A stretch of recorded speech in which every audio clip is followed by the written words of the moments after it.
Good morning, and welcome to another edition of You Have to Ask the Question. I am Ira Hill, Rabbi Ira Hill, and we tend to. This is a series of short Divrei Torah thoughts, insights into what's going on in the various parshios, or davening, or Jewish hashkafa. And right now we're right before the holiday of Shavuos, and on the holiday of Shavuos we read from the Megillas Rus. We read the Megillas Rus, the story of Rus, the convert, the Moabiah, who's the grandmother of David HaMelech, and it's really to link the lineage of David HaMelech to the holiday Shavuos and to show his yichus going down. So most of us have heard the story, read the story, we know the story, and basically it was the time of the judges, and that was the period before they had the first kings in Israel, and it was during that period from Yeshua going down after the death of Yeshua, they entered into this period of the judges, and there have been very many famous judges. There's a whole book dedicated to it in the Navi, the book of Shoftim, which lists tells the stories of many of them, not all the judges that are there. Anyway, so it was in this period there was a famine in the land of Eretz Yisrael, primarily in the province of Yehuda in Beis Lechem. And Elimelech, who was one of the leaders over there from the family, from the tribe of Yehuda, they went and he took his family and he left Eretz Yisrael and he went to the fields of Moab. Right? He took himself and his wife Naomi, and he took his two sons, Machlon and Kilya, and he went there. And it says that they went there, they were there, and he subsequently God punished him because he forsook his people. He was a leader of the community, and he died. And Naomi was there with her two sons. The two sons went and took wives, more famous. One was Rus, and Orpah. Then after they took the wives, they lived there about 10 years, and the Navi says that they died as well. But it's interesting when it talks about them dying, it says it's Vayamosu gam shneha, and they also, the two of them died, Machlon v'Kilya, and Tishara Isha Mishnei Yeladeha Misha, and the woman was bereft, meaning Naomi was bereft of her sons and her husband. So on this pasuk, Rashi comments and says, "What does it mean, v'yemusu gam shnehem, that they both also died?" So Rashi brings that first Hashem warned them by taking away their wealth. Slowly, they lost their possessions, they lost their cattle, they lost the prestige, and after that was gone, and they still didn't do tshuva, Hashem finally took their lives. So this begs the question: is why wasn't Elimelech, their father, afforded the same warnings?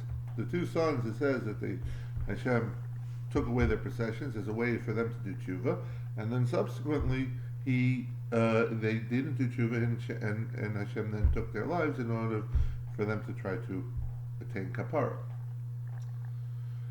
So why doesn't Elimelech get the same warnings, same punishments, pre-punishments, in order to get him to do tshuva?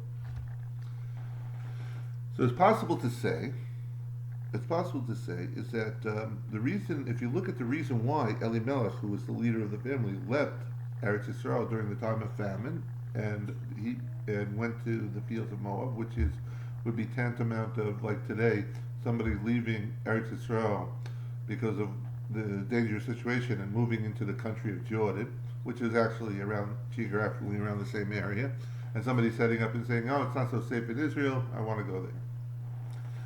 So one of the reasons he left, or the reasons that Chazal give us, is that he didn't want to support his generation. He in whatever level that meant exactly, he didn't want to. He was to say nicely, thrifty. He was cheap.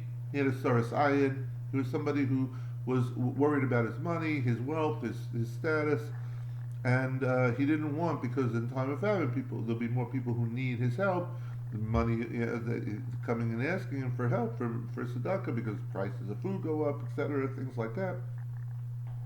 He didn't want the hassle, so he got out of the situation and he left. So what we can see from here is that this is the way he looked at the world. And if Hashem would have then started to take away his wealth as a punishment, he wouldn't have looked at it as a punishment. He would look at it as a validation of exactly what I believe. You see, I was worried about my wealth, and now see, I had good reason to be paranoid about it, because you see how easy it can go. And he would not have gotten the message.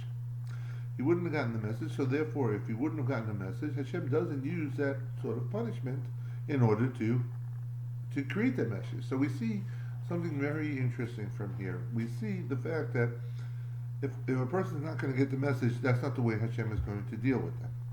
So therefore, he wasn't afforded this warning of losing the wealth in order to do it, because that would have only just caused him to be tighter fisted on his own money.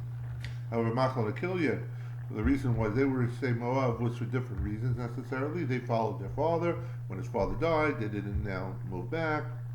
Hashem then had the ability to give them warning and say, here, you're not doing right, maybe to turn your life around and do tshuva. So what we see from here, many times people say, oh, Hashem only gives you things that you can handle. So I think it goes a little deeper than that. It's not only that things that people, the tests that Hashem provides us, or sometimes the punishments that Hashem gives us in this world are only things that we can handle, is that it also gives us only things that we should be able to learn from and get a message from. Meaning that when things happen to us, we personally have an obligation to figure out, to try to understand what is this message, what's it trying to do, what am I trying to fix. And therefore, if you don't get, Hashem's not going to punish you randomly. We see from here, He's not going to just give you in order to make you suffer and give you pain. There's something for you to improve on. And sometimes it's easy to figure out, sometimes it's difficult to figure out.